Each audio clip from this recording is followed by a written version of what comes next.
Paramashivoham Om Nithyananda Paramashivoham Om Nithyananda Paramashivoham Om Nithyananda Paramashivoham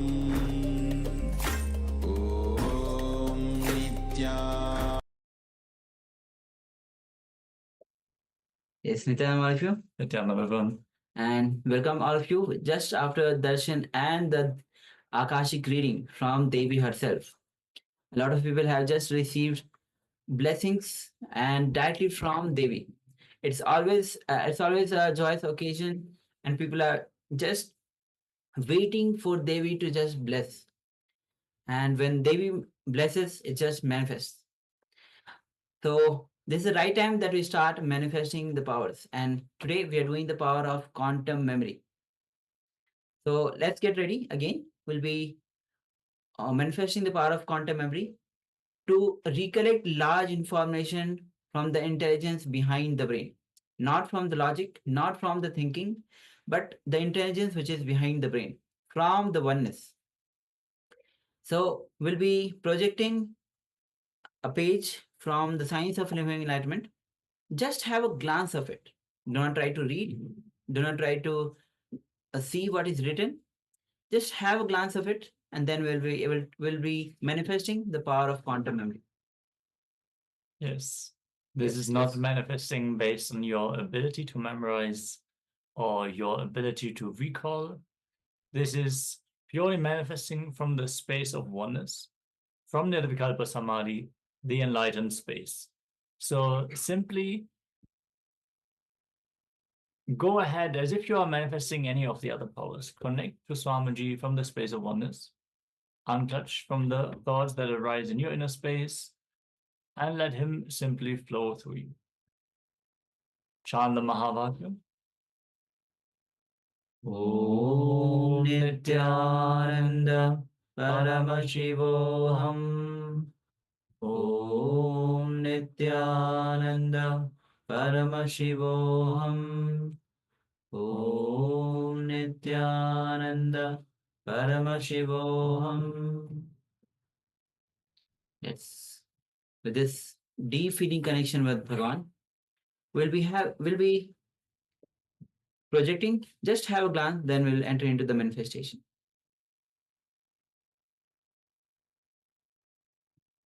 Yes, that's all. So now keep chanting the Mahavakya and be in the space of oneness. And let's manifest this power of quantum memory.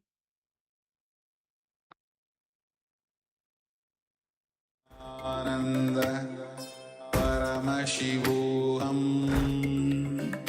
Om Nithyananda Paramashivoham Om Nithyananda Paramashivoham Om Nithyananda Paramashivoham Om Nithyananda Paramashivoham.